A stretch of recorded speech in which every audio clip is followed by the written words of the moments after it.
Now this is 2-part epoxy sculpt. I love this stuff. I use it all the time. It's expensive, but it goes a long way. It's about 40 bucks for the 2 things. They come together. Gotta keep them sealed up and airtight. I made 2 balls about the same size, rolled them out, and now I'm going to twist them together. And you do this over and over and over again for 2 or 3 minutes until you feel the epoxy sculpt is mixed up. If it's not mixed properly, it won't harden properly. So you just keep repeatedly doing this.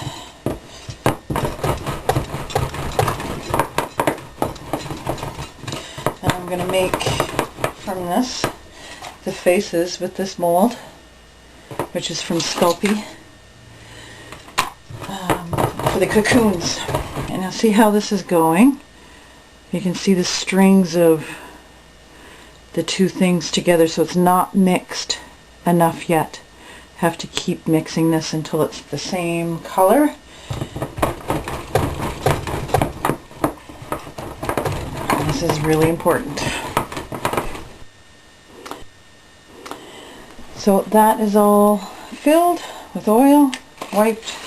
Now I'm going to take the balls and get that off of my finger as much as possible. Flatten this sort of out in the shape of a head. I'm going to put it in here and push. Now you can do it down on the table, down here, but it'll make his nose flat because you're going to end up pushing against the table. So I try and pick it up and do it like that. That happened last time. I'm going to try it this way. Take this extra one. Just put a piece on top.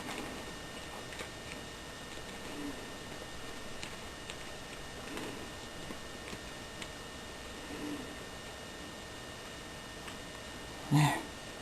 Cool. And now I'm going to paint these faces. They're nice and hard. They go like plastic. Don't have to worry about the edges. It'll be covered up in fabric. Pardon me. I'm going to put,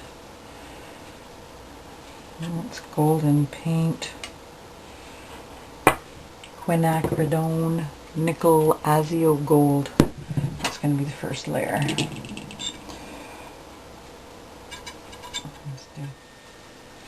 This is quilting batting. You put it in between the 2 layers of your quilt. I'm going to use this to bulk up the inside of the cocoon. So I am going to sort of cut it so it goes wide at one end. That'll be good for another one, and then I'll use this one. Let's see if this is enough. And here's some ideas of things that you can use to wrap. Sometimes I just use wire and wrap that around, and depend, on different layers. String or yarn, or this stuff's kind of funky. It was shiny, so I bought it. I like shiny things, so I grabbed that for $1 at some store. I don't know, I don't remember. You can do rope, take them apart. There's even more little fibers you can tie and separate and use them in and around. This is an onion bag. I'm going to try that. It'll melt really fast, so you want this sort of around on one of the couple outside layers. You can use anything. Try anything. This is taffeta or lining for clothing. I'm going to try some bubble wrap. See what that does. It should cool. It should melt really nicely. So here I've wrapped up the cocoon into, I don't know, I think there's about 4 layers here. The last layer I'm going to put on is going to be interfacing, which you use in sewing. You know how your collars are a little bit stiffer than somewhere else on a shirt? Well, that's what they put in size, so it's a thin kind of layer, and it fuses two pieces of fabric together, but it melts really nicely. Well, most of them do, some of them don't, so you'll have to try it before you put it on. And if you want to know if your fabric is going to just melt or just fry right up, try it first before you put it in the cocoon, or just go for it and see what happens. The other thing is I use my heat tool, which is different than the bigger heat guns. It's for embossing. So, pardon me, it has a very small tip and concentrated heat source. So it melts stuff really easily. It comes out really extremely hot. And I love it.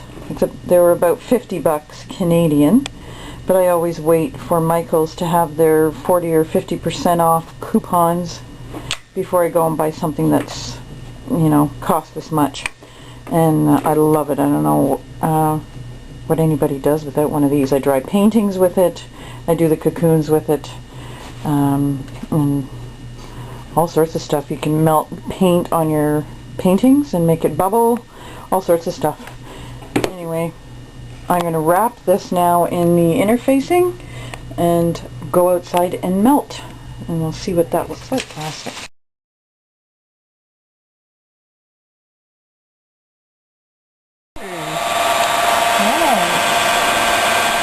I forgot there was copper in there. I'll get one for it in case it burns on it. That's a cute one. Probably really old one from last time I showed them. They make those things that hang over beds for mosquitoes. That's what that is. This one is quilt batting on the outside, and it melts really quick. So that's what I put on the inside of the other two in one of the layers on this guy here, just to bulk it up, or you can put cotton on the inside, depends on what you want it to do. I like a little more depth, so I thought I'd try that. And this is the interfacing, which it stays flatter.